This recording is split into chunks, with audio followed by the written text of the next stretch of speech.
Next, I would like to welcome Dr. V. Geeta Lakshmi ma'am, Professor in Agroclimate Research Center, Tamil Nadu Agriculture University, Coimbatore. Her area of interest includes climate change, hydrological modeling, hydrology, environmental impact assessment, climate variability, soil fertility, water resource management. She has 32 years of teaching experience. Her publication to popular journals in conferences conducted at national and international levels.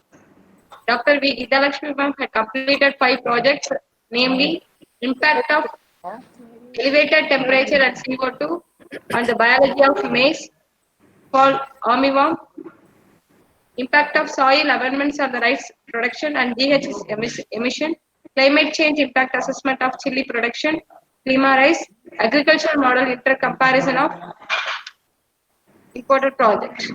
Ma'am, the session is over to you, ma'am. And first of all, I thank our Dean, Dr. Armugam, who actually prompted me to be a part of this initiative. And thank you so much, and for the opportunity given as well.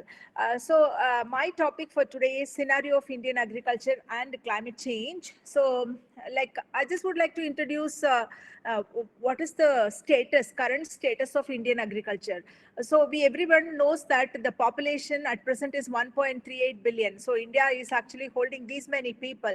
And when we just see the agriculture GDP, it was 42% in 1980, but it has come down by 34% in 1994, and currently it is only 15.87%. So agriculture GDP is going down, and that is not a good sign as well.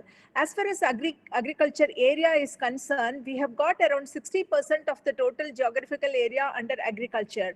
So the population depending on agriculture is more than 70%, either directly or indirectly. And indirectly, what I mean is as farm laborers and also as traders and so on. The average farm size ranges from 1 to 5 hectares. So it is mostly more than 80% of the farmers are belonging to small and marginal farm. And this is the status of the Indian agriculture farmers. But there is a greater demand for food quality. Quality food is the greatest demand as of now to meet the population requirement. And coming to the yield level, now there is a plateauing of yield is happening. There is a stagnation in yield is happening. And how much ever we put the inputs, the people are thinking that if we add 50 kilograms more of nitrogen, yield will increase like that and all, but no way it is increasing. There is a stagnation has already achieved. Now most of the research is going on for breaking down the yield plateau. So that is the current scenario.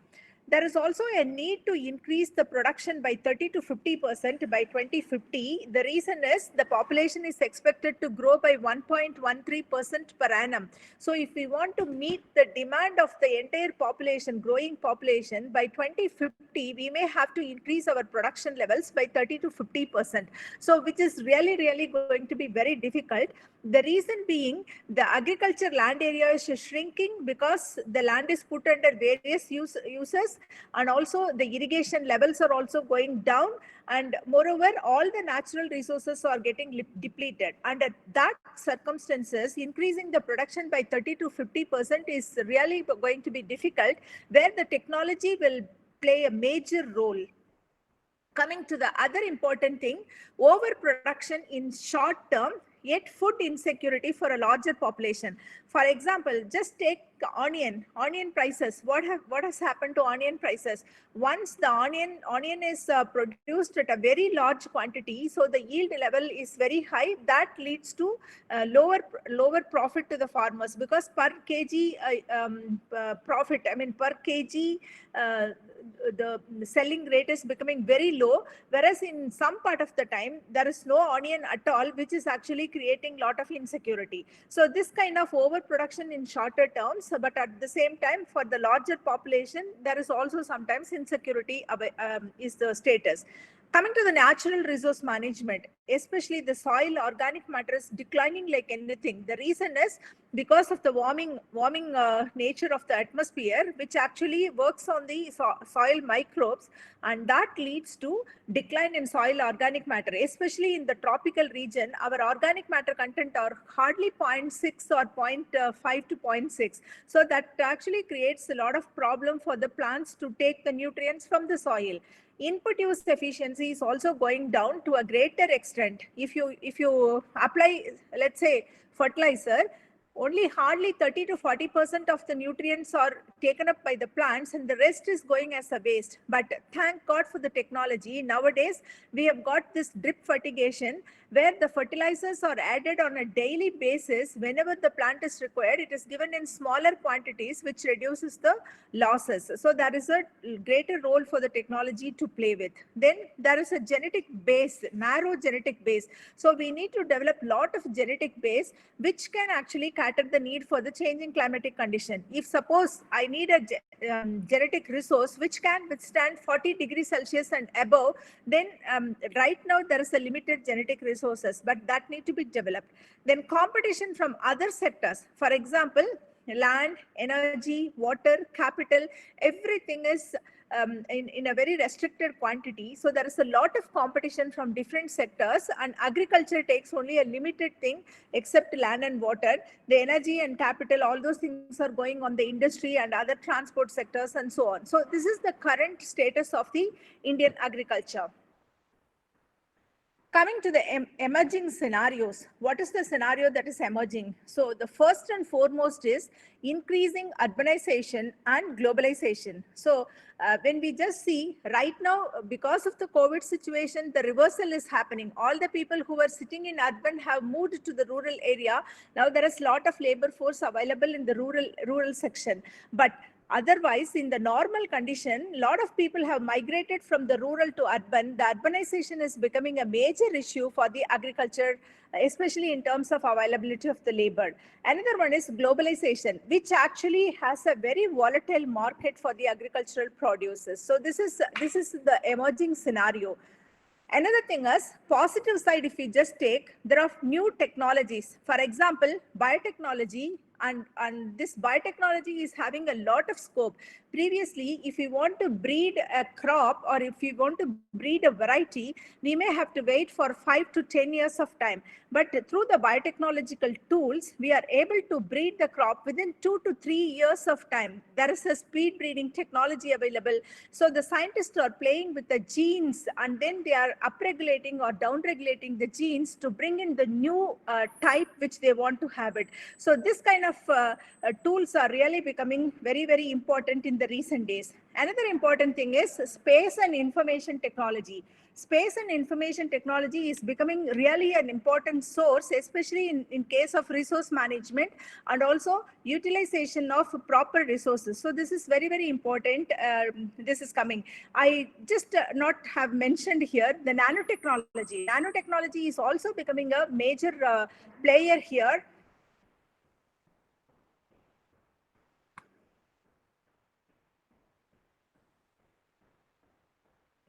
My camera is on only. Okay. Sorry, I think there is some comment from somebody that my camera is not on, but my camera is on. I don't know what's happening. Let me just fix it up. Ma'am, no issue. Okay. So I'll go ahead with this then. Yeah. So coming to another important thing is the nanotechnology, which is now playing a major role. Nanotechnology, through that, there are a lot of things are happening, especially now the nanonutrients and also some of the preservatives, all those things are coming up in the nanotechnology interventions.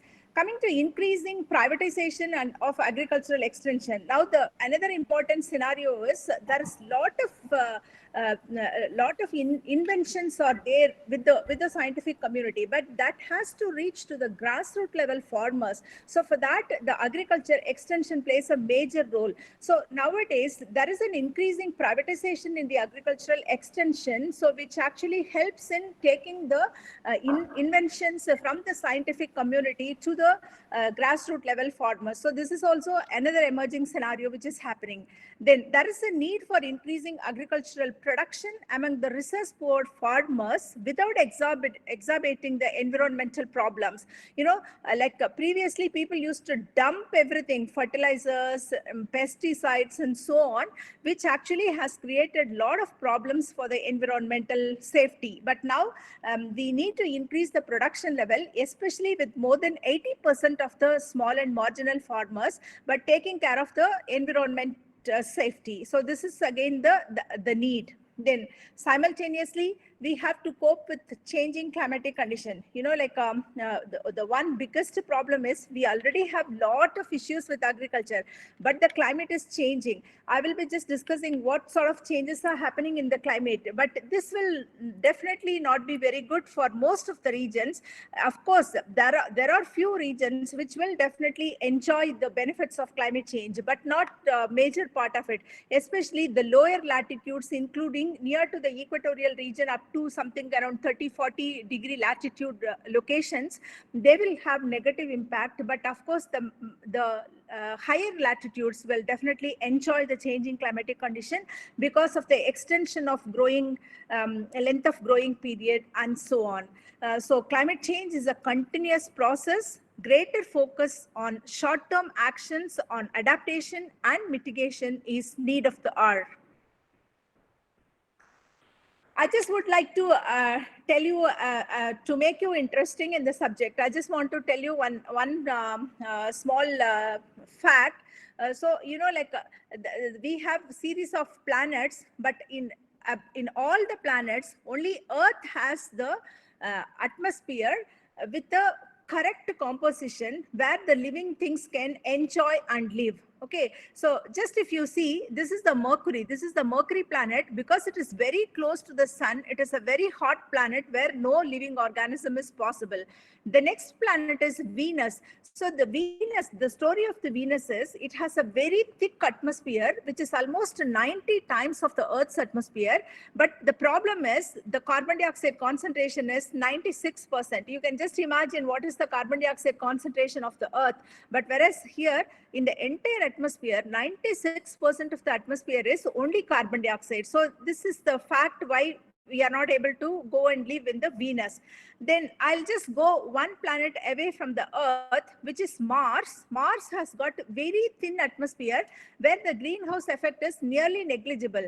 The greenhouse effect is also required to a certain extent. If there is no greenhouse effect, then the Earth would cool down to minus 300 degrees Celsius in the night, and it would warm to plus 250 degrees Celsius in the daytime. So there is a required amount of greenhouse effect needed to protect the atmosphere into a living standard. As far as Earth is concerned, so I'm just showing the Earth. So it has an atmosphere with a 78% nitrogen, 21% oxygen, and rest of the gas is 1%, including carbon dioxide and other trace gases. So this actually creates a favorable environment for us to live. So Earth is so far the only life sustaining planet, not just because of the right distance from the sun, but also due to the moderate greenhouse effect. So what we people are doing right now is we are trying to disturb the balance. So we are creating some imbalance. So the conditions are changing at one particular point of time, maybe another million years later, the Earth also would become like a Venus or a Mars. So we have to protect our Earth, and especially the Earth's atmosphere, in a perfect manner so that we leave a better living condition for the generations to follow. Okay, I just would like to give a very small example of climate change and climate variability. People, whatever the changes that happen on day-to-day basis, they just say that the climate is changing. It is not so. The climate is changing, but at the same time, there is also climate variability is existing. So the climate variability, so if you just see the middle panel, this is climate variability. So climate variability is natural swing of the thing. Maybe one year there is good rainfall, the second year there is low rainfall, another year there is good rainfall, then low rainfall, like that. The rainfall may be oscillating like this. So this inherent oscillation is called as climate variability. We just call this as natural swing. Whereas climate changes, it is nothing but it is a straight increase in temperature. For example, if you just see like what happened in the last 100 years, if you take the average of last 100 years temperature, close to 1 degree Celsius, warming has already happened. So the temperature, maybe if the Earth's temperature is, average temperature is something around 18 degrees Celsius here, now it has already gone to 19 degrees, so which cannot be reverted back. So what we see at present, the recent time is, it is the sum of both climate change and climate variability. You can just see here. So there is always inherent variability, but at the same time, the trend is increasing. This is what is climate change and climate variability, which is happening over the time. So let's just see what are some of the observed changes that has happened over the globe as well as in the Indian context that has affected the agriculture.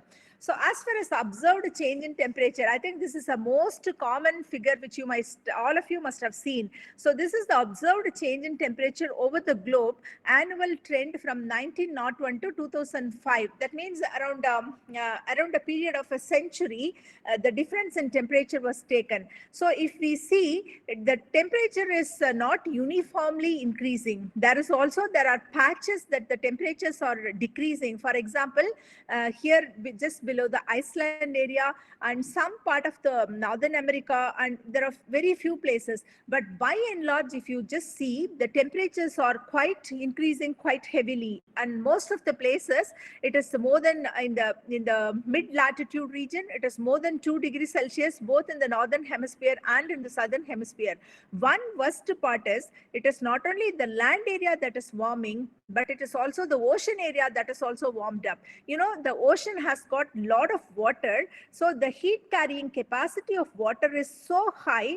This actually remembers the heat capacity, the heat effect for a longer period of time. So the warming in the land area is one thing, but the warming in the sea area is also very, very noticeably important.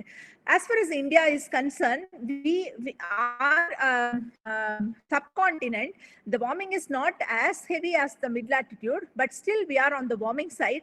Our warming has gone up to 0.7 to 0.8 degrees Celsius over a period of a century. Okay, so what other observations we have seen? Because of the warming, what happened was the glaciers started retreating almost everywhere around the world. For example, in the Alps, in Switzerland, in the Himalayas, in India and surrounding countries, Andes, Rockies, Alaska, Africa, everywhere there is a retreating of glaciers. Some of the examples I've given, you can just see the Nepal glacier. So this glacier is 1978. Here it is 1989. You can just see almost something around, there was a reduction of something 30-35% of the glacier reduction could be seen over here. And then again in 1998 and 2004, when we just see 2004, almost 50% glacier, if you compare from the 1978, has gone down. So this is really, really important issue. It will create lot of issues as far as the environmental changes are concerned. And just come down to Kilimanjaro site, which is in the down left panel. In 1980 and 2000, you can just see almost the 90% of the glacier. This is the permanent glacier. The white dark thing is a permanent glacier. Almost the permanent glacier has vanished. Only 5 to 10% of the glacier is present over here in the Kilimanjaro. Most important thing is Arctic ice cap. No, like in the Arctic ice cap, you can just see here how much is the Arctic ice cap in 1982. In 2007, it has gone down like this, something around 50% Arctic ice cap has gone down. There was also a debate that we people can go and live in Arctic, because Arctic will become like a Tamil Nadu state or something like Indian condition, because when once the glaciers are retreating, then people can go settle down and then they can start cultivating and so on. So that is what is happening. That this is the observed one. These are the projections. The projections indicate that by the end of the century, almost only 20% of the ice cap will remain because of the warming. All the permanent ice will melt, which is not going to be very good for the Earth's situation. So this is the observed changes that has happened in the last 1 century. So what will happen in consequence of the glacier melt? Naturally, the sea level will increase. When the sea level increases, this is the satellite picture. It was just in 10 years, 4 centimeter rise in sea level has happened. And there is a beautiful island is there, the Republic of Maldives. So, this is actually getting engulfed by the sea because it is very vulnerable to the sea level rise. And what will happen if there is a sea level rise? Our potential productive agriculture land area is lying along the coastline. And if suppose just imagine just 10 centimeter sea level rise is there vertically, then there would be a horizontal spread at least to 1 kilometer. And the secondary impact is the salinization. The saline water will intrude, and especially when there is a high tide times like new moon or full moon day, or sometimes something like cyclonic events and all. So it will have a greater impact, and that will definitely reduce the productivity of the land along the coastline, which is currently the potential agricultural areas. So there is going to be a lot of food grain production reduction, as well as a lot of vulnerability is going to happen in food insecurity is going to happen because of the sea level rise. And the low-lying countries and the island countries will be at a greater risk. There is one study that the Bangladesh, more than 40% of the area will go into the sea around 2050 to 2060 if the sea level rise is happening at the same way what is happening right now. Okay, what are some of the evidences in India? So there are few evidences which has been documented very well, especially the frequent drought in Rajasthan, and then saltwater intrusion in Mumbai, the productivity of forest in Kerala, coral bleaching in Tamil Nadu, and then Sundarban sea level rise. These are all very well documented records available because of the climate variability, what impacts have been happening over India. So this again is a very famous graph, like interannual variability. I was just telling to you, every year there is a fluctuation as far as rainfall or temperature or whatever is concerned. So this is one of the picture showing that one. If you just see, this zero means it is the normal rainfall. It is not zero rainfall. It is the normal rainfall. This is the fluctuation in terms of percentage rainfall fluctuation. If you just see from the 1980s to something over here, there is alternating patterns. The black ones are the normal rainfall, green ones are the excess rainfall, and red ones are the drought. But like after 1980s, the red lines are becoming more. You can just witness here, the red lines are becoming more and the green lines are becoming less. That means we are actually into the drought-like phase in the recent era, in the recent decades, and that will definitely impact agriculture. So though there are fluctuations, but recent times indicate that the rainfall quantum is going down.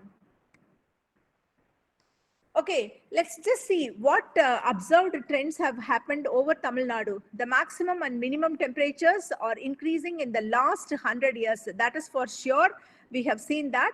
Then compared to maximum temperature, increase in minimum temperature is happening faster between 1970 to 2010. The temperature, mean temperature increase is one thing, but if we just segregate it into minimum temperature and maximum temperature is daytime temperature, minimum temperature is nighttime temperature. So the increase in nighttime temperature is much worse for especially agriculture. When the temperature is increasing in the night time, there is no photosynthesis happening. But at the same time, when the temperature is increasing, the plants respire faster, which exhausts the stored food material. through the photosynthesis in the daytime is getting exhausted during nighttime because of the faster respiration. You can just imagine when you are put into the hot temperature, or when you are put into a hotter place, what do you tend to do? You just respire more, and you just tend to sweat more, isn't it? Same thing is happening to the plants, especially when it is increasing in the night time. It is worse, and the food production is the net food production is going to go down if the temperature in the night is increasing. Next one is precipitation trends varying seasonally, spatially in terms of volume. On an average, 945 millimeters of rainfall is received in annum over Tamil Nadu, out of which 48% is getting through the northeast monsoon, which is happening from October, November, and December, and 32% is from southwest monsoon, that is from June to September, and then the rest is called as pre-monsoon rainfall, that is happening in summer. 16% is in summer and 4% is in winter. Okay, so this is what is the spread. Between 1901 to 2005, more dry days than wet days every year. You know, like the number of dry days are increasing. And there is also significant increase in heavy precipitation events, especially 5 to 10 centimeter, more than 50 millimeters to more than 100 millimeters in one single day rainfall is increasing, especially in the northern coastal region. So there is a rainfall is there. Sometimes there is a high rainfall, but the rainfall is coming as an intense rainfall in one particular day. That is not useful so much for agriculture. It goes as a waste and goes again into the back into the ocean. So this is what is happening overall. So between 1891 to 2006, 62 cyclones crossed Tamil Nadu, of which 30 were severe cyclones, which destroyed most of the crops in the coastal area.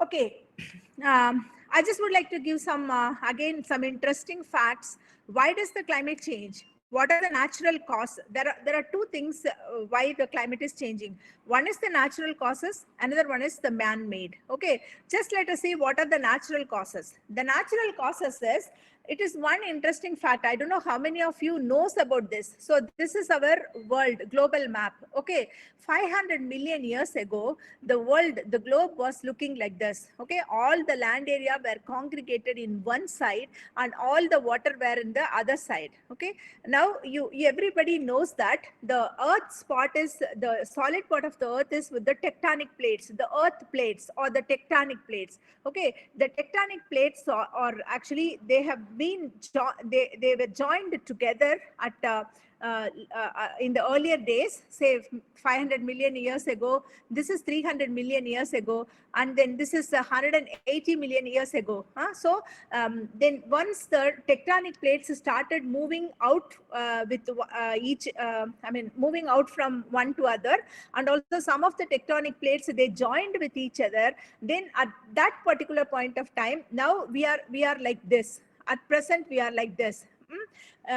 No, what would have happened is, if I just would like to locate India, where India was. So this is India. Can you just see? I'm just pointing it. So I'm just showing the India at 180 million years ago. India was over here. Okay, it was close to South Pole. India was very close to South Pole. At that particular point of time, India must have been very cold place. Okay, maybe we might have grown crops just for one season, right? Then because of the tectonic plates movements, the India has moved over here. Now it got detached and it has moved over here in 120 million years ago, and 90 million years ago the India was over here. Okay, so this is the equator. So the India was in the southern hemisphere. 90 million years ago, India was in southern hemisphere. Only in the 30 million years ago, that means between 90 million years ago and 30 million years ago, India has moved to northern hemisphere. You know, the highest place in the earth, we call it as Mount Himalayas and the Everest. You know, like in between this time, there was no Mount Himalayas or there was no Everest. You know, like this Asia plate, with the India and this Australia were situated on the same tectonic plate. They moved closer to each other, and because of the pressure, the Himalayan mountains have created. Okay, it is a folded mountain. People used to say, even now the Mount Himalayas height is increasing. We may think how a non-living structure can increase its height. Yes, it is possible, because the pressure given from the Asia plate, the pressure given from the India plate, both are actually it's trying to compress, and because of that, the Mount Himalayas height is increasing year by year. Every year they are recording few centimeter increase in Himalayas height. So right now the planet is like this. So definitely when the planet was 180 million years ago, 30 million years ago, it must have been experiencing a different weather conditions, but right now it is experiencing a different weather condition because of its position. Okay, so this is the natural change that has caused the climate change. Okay, the second thing is insolation. Means there is a slight tilting changes in the Earth's axis that actually creates that actually happens. So 1 in 11,000 years or so. So that small changes also can change the climate to a greater extent. Another thing is, it is the ocean currents. There are warm oceans, there are cool oceans. The ocean current changes also can change the climatic conditions. So these are all natural causes, which is not in our hand, right? But this does happen for over a longer period of time. This doesn't happen on an every year basis. The natural causes are not happening on an every year basis. Now let us see what are the human interventions, that is the man-made changes. So humans have transformed the earth in the last 50 years. If you just see, you can just see India. It is the picture was taken from the space on different part of the time in a day, and it was collated. And like if you just see, this is the lidded part. Okay, if you just see in this part, the human population is so high, it looks as if not even one more person can lay his foot in here.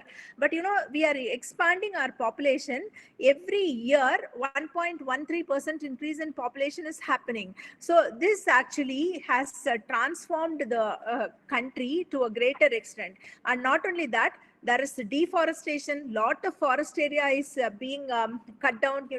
Like my earlier speaker was explaining so well, like we have to increase the forest cover if you want to reclaim back our original atmosphere. Then exhaustion of fossil fuel, this also was explained by him so well. People were having bicycle, and now each and every house is having more than one car. So we are actually exhausting so much of fossil fuel.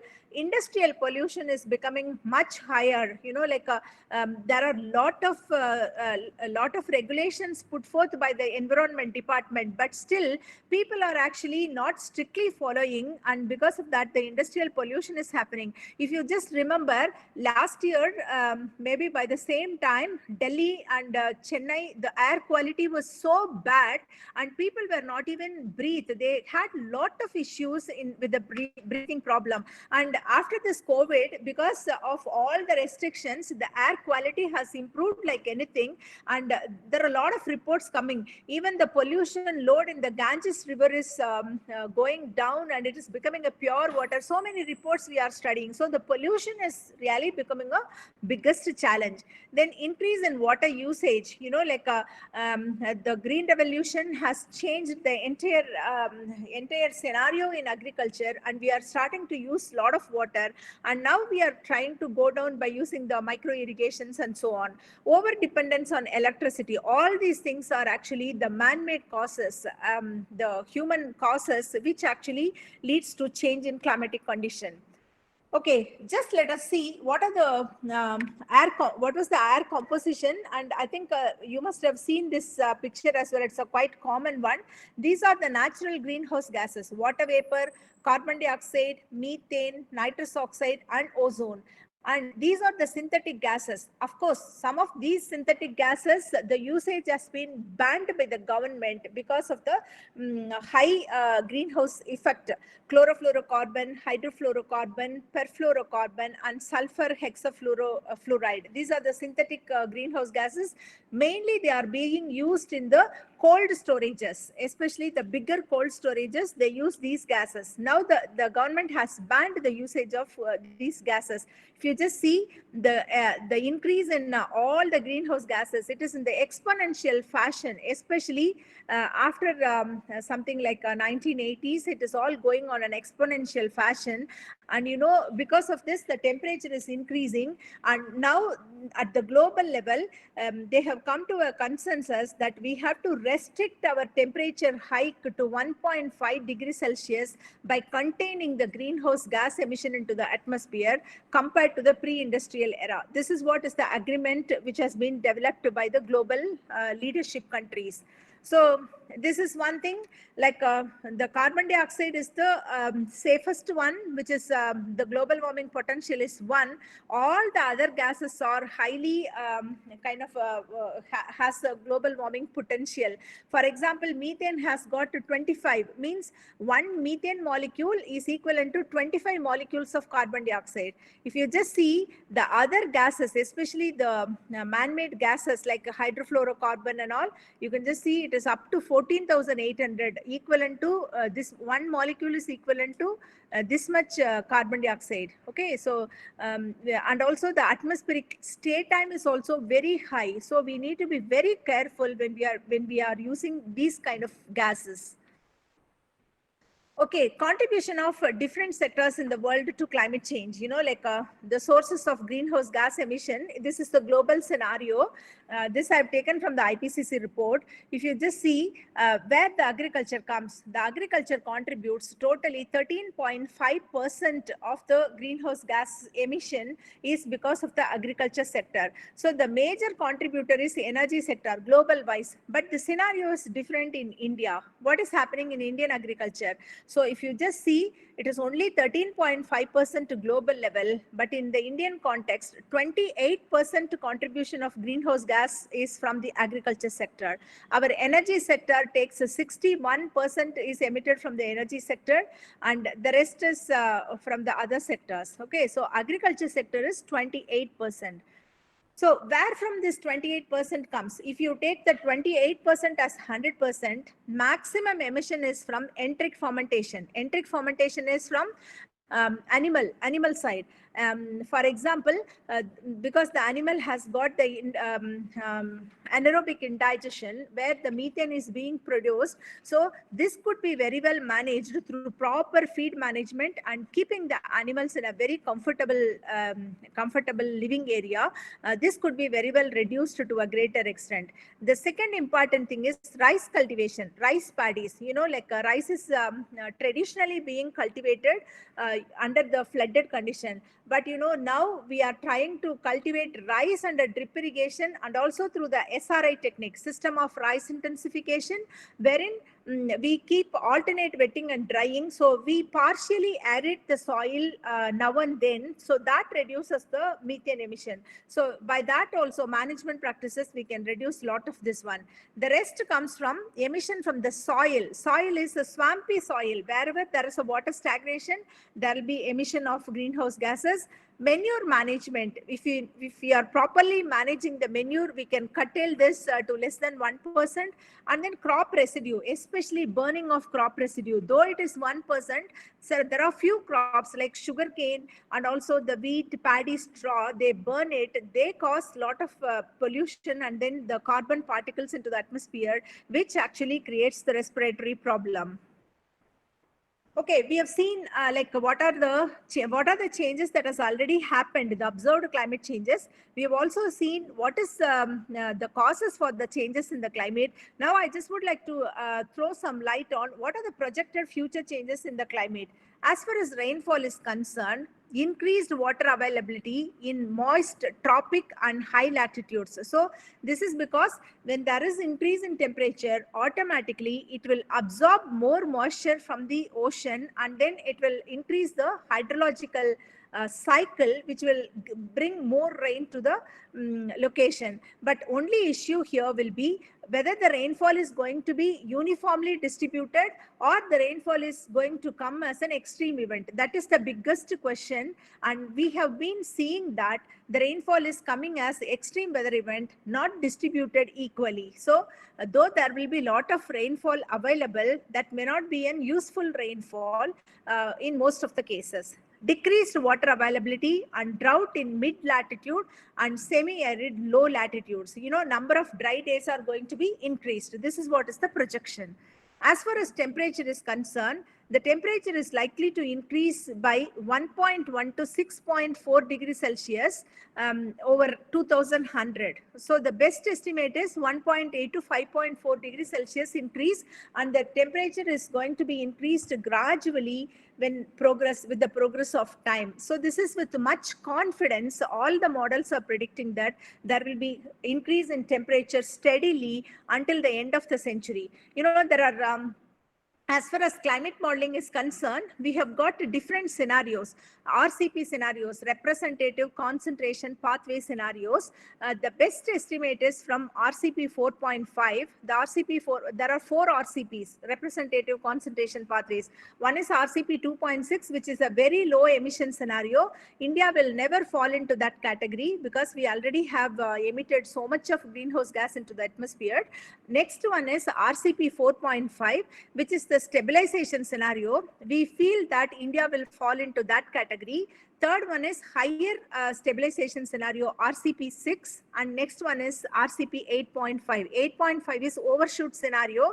We still believe that India will not fall into that category. So with RCP 4.5, we feel that India will have something like 1.8 degrees Celsius in few places to 5.4 degrees Celsius, especially in the higher altitudinal places and all, the temperature increase is going to be much more higher.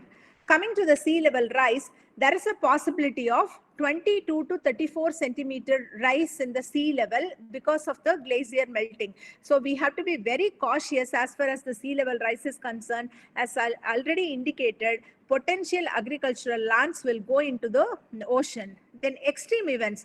So the future tropical cyclones, typhoons, hurricanes will become more intense with larger peak wind speeds and more heavy precipitation. So this is as far as future challenges, future climate change conditions are concerned. So for the SAARC countries, what is the potential vulnerability, disaster vulnerability? That was actually studied. Let's just concentrate on India. We have a threat for sea level rise and then glacier melt because Himalayas and other high altitude snow is going to get melted.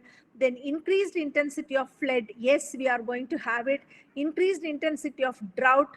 There again, we are going to be very vulnerable. Then the temperature rise, then the cyclonic winds, everything. So India is the most vulnerable country among the SAARC countries as far as these climate related disasters are concerned. So the number of disaster events in South Asia, if you just see, in India, if you just see, you can just see among the different countries, India is the most important one with the 63 numbers in 74 to 79, then increased to 115, 116, 168 like that. So the vulnerability for the number of disasters is also very high as far as India is concerned. Then coming to the probability of occurrence of drought in different meteorological subdivisions in India, we could see that the occurrence of drought is almost in the states like Tamil Nadu, Jammu and Kashmir, Telangana, everywhere it is once in 2.5 years. That means every third year is going to be a drought year with reduction in food grain production. That's what is the reports that are saying. So impact of drought and food grain production, this is the departure in Indian summer monsoon. This is the food grain production. Whenever there is a deficiency in monsoon, the production is also low. Whenever there is a good monsoon, the production is increasing. So it is almost like one-to-one correlated.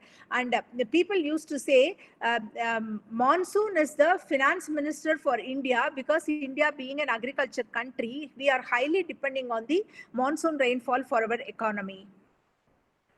So water is one of the important input which is required for agriculture purpose. So if you just see what is happening to the fresh water, so just a small statistics, availability of total fresh water on the earth. So if you just take 100% of the water, only 3% of the water is the fresh water. Another 97% of the water is salt water, which is in the different oceans. So out of this 3%, the distribution of fresh water, if you take in the form of ice and permanent snow cover in the Arctic and Antarctic region, around 70% of the water goes. Okay, roughly around 30% of the water is stored in the underground aquifers and as soil moisture. This actually is used by agriculture, because we are just drilling bore wells and then we are lifting the water and we are using it.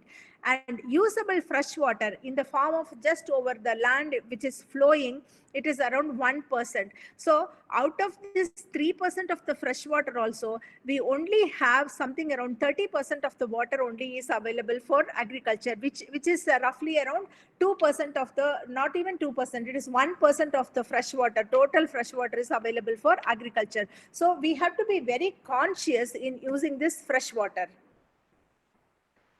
So I just would like to discuss something on the potential impacts of climate change on agriculture. So there is somebody was raising a question in the last session. Is there any positive impact because of the climate change?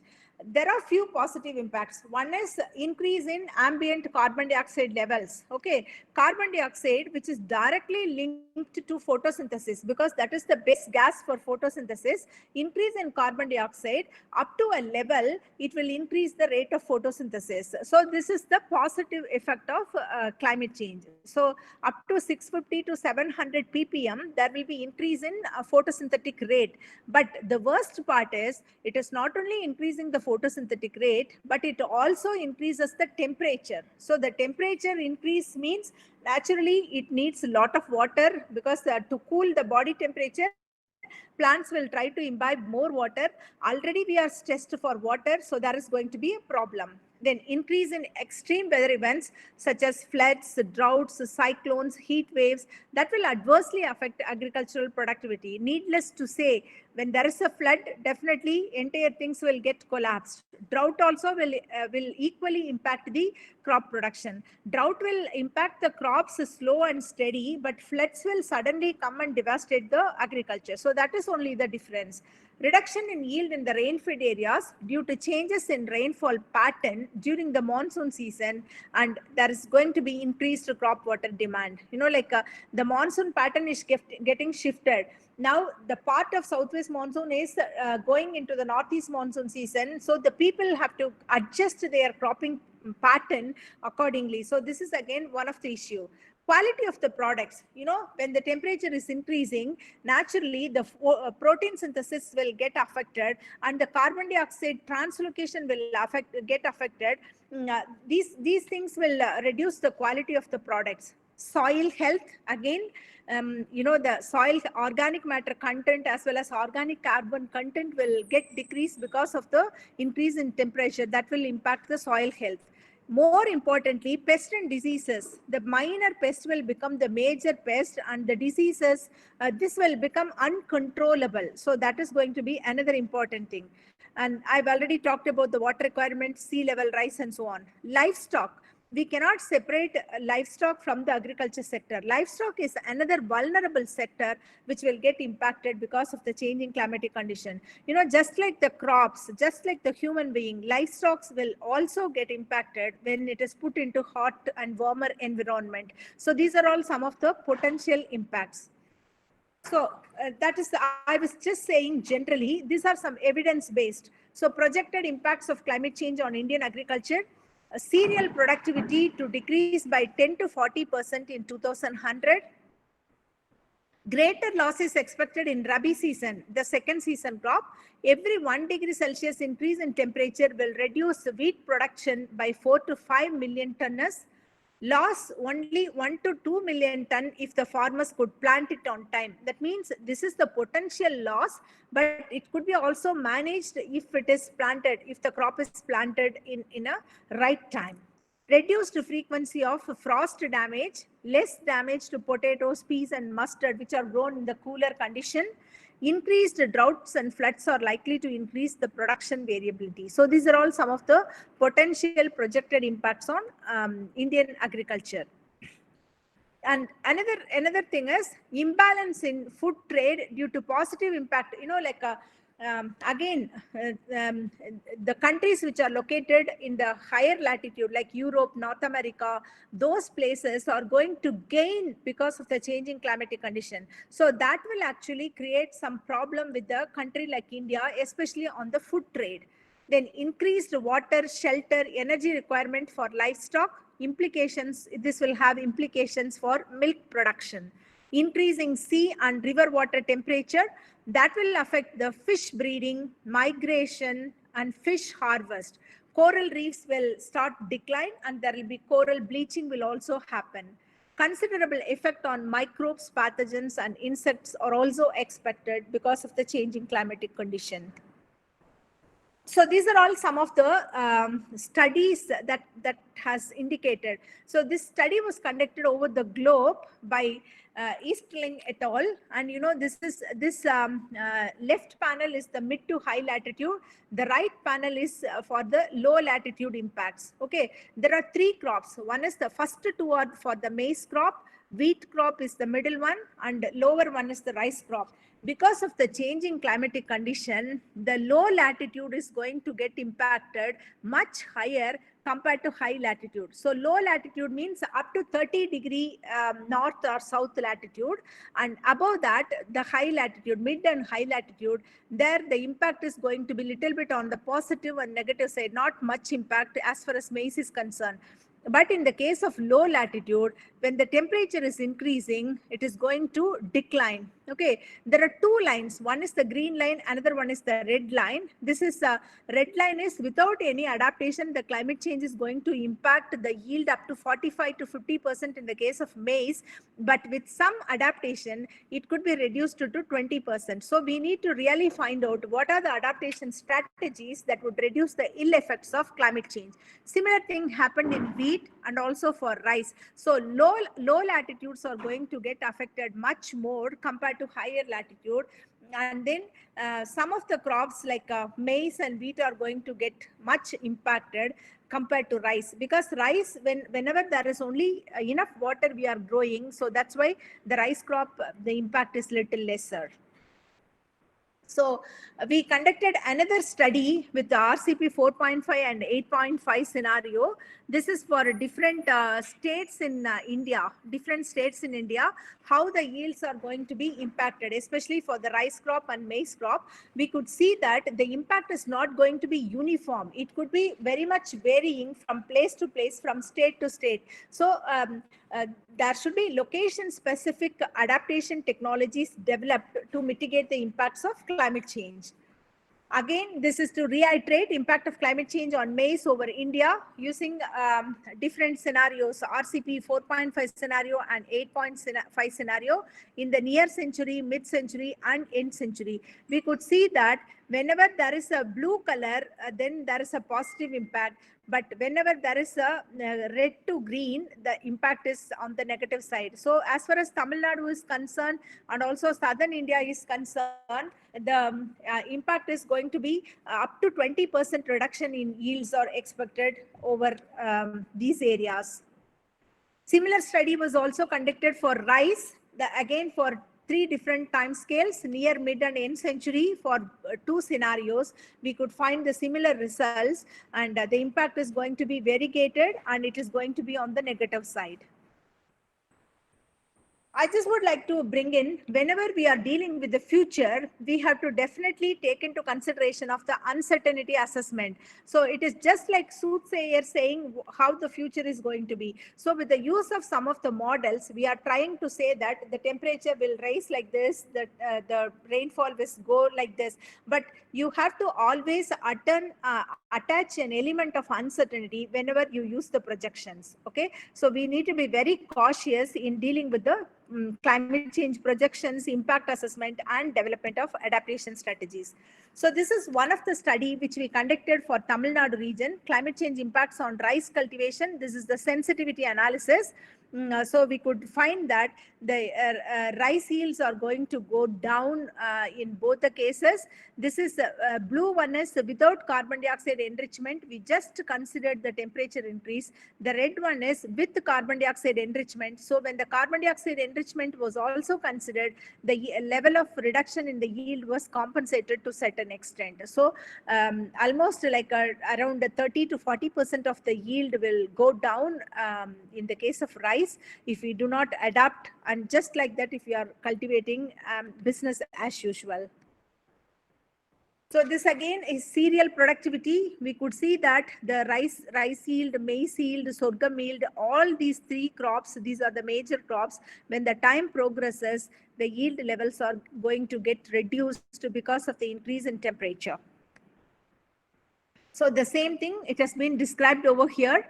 So for that, what is the expectation in these three crops? And also we also studied the rice crop. These are all our own results.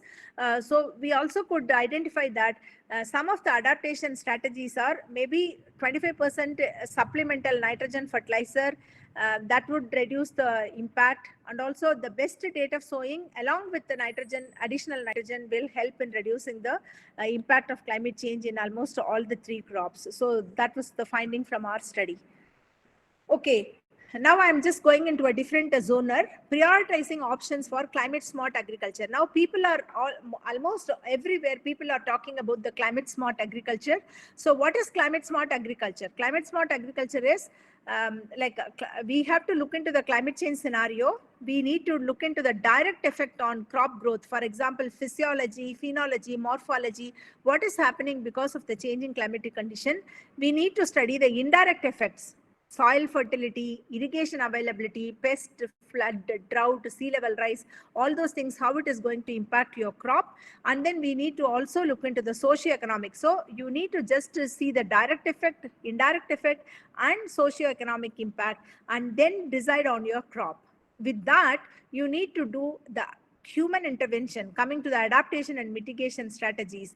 And then you have to just validate it with the help of KVK participation, and then take it for the adoption to the farming community. So this is how you need to design it. So key adaptation strategies are assisting the farmers in coping with the current climatic risk. So you need to just tell what is the important fluctuations that is expected in the cropping seasons as far as climate is concerned, and you need to just make the farmers understand that, and then make them to cope with that situation. Then intensifying food production system is another important adaptation strategy. Improving land and water management, enabling policies, strengthening adaptation research, and carbon sequestration. These are all some of the key adaptation strategies that need to be addressed through climate smart agriculture. So what are all the simple steps that we can look into? Crop pattern based on soil health and moisture analysis. Based on the soil health and moisture analysis, you need to select the crop. And second important thing is to do the response farming, weather advisories. So weather advisories means how the season is going to unfold. First, you have to look into whether the season is going to unfold as a drought season or it is going to be a good rainfall season. This you have to get it from the weather forecasters and then plan accordingly. And in between, you can also look into the seasonal predictions, then extended range predictions, and then short range predictions to actually work with the farming community as a response farming activity. Then immediate agro advisory. For example, for the unexpected weather changes, we have to give timely corrective actions. Contingency plans need to be prepared and given to the farmers to reduce the crop losses. Nutritional and preventive vaccination to the cattle. This is also very, very important. And then everything need to be directly communicated to the farmers at his doorstep. You know, like now the smartphones are available. Everything could be messaged to them in a proper mode so that they get the advisories on time. Use all available scientific technologies. So all these things will form the climate smart agriculture. So climate smart agriculture can happen at multiple level, at global level, at country level, and at local level. So, so it is happening right now. People have got sensitized and people are practicing it. So what are the options, climate smart options? So you need to be weather smart, as just I now explained. You need to be weather smart. You need to be water smart, seed and breed smart, carbon and nutrient smart, and institutional and market smart. Everything put together becomes the climate smart. So if we practice this, we can increase the production to a greater extent. Some of the new initiatives of ICR: thrust area prioritized based on the consultation. So with the farmers and also the local KVK consultation, thrust areas for the research is prioritized. Network project on impact, adaptation, vulnerability of Indian agriculture to climate change was launched, and entire country is participating on that to identify the impact and develop the adaptation packages. And then multidisciplinary expert group established for planning and monitoring. So these are all some of the new initiatives taken up by the ICR to tackle the climate change conditions. So to conclude, climate change is the reality, and Indian agriculture is likely to suffer losses due to heat, erratic weather, and decreased irrigation availability. Adaptation strategies can help minimize the negative impacts. These needs research, funding, and policy support. Cost of adaptation and mitigation are unknown, but if we do not adapt or mitigate, then the losses would be much more higher. So we need to adapt and mitigate. Start with no regrets adaptation options rather than keeping silent. So climate change, the ultimate message is we are responsible and only we can reverse it. Human influences on the climate system is very clear. The more we disturb our climate, the more we risk, and then the pervasive and irreversible impact is going to come. We have the means to limit climate change and build a more prosperous, sustainable future. This was given in the IPCC report. So humans is conducting an unintended, uncontrolled, globally pervasive experiment whose ultimate aim is to contain global warming. Thank you very much. Thank you, ma'am.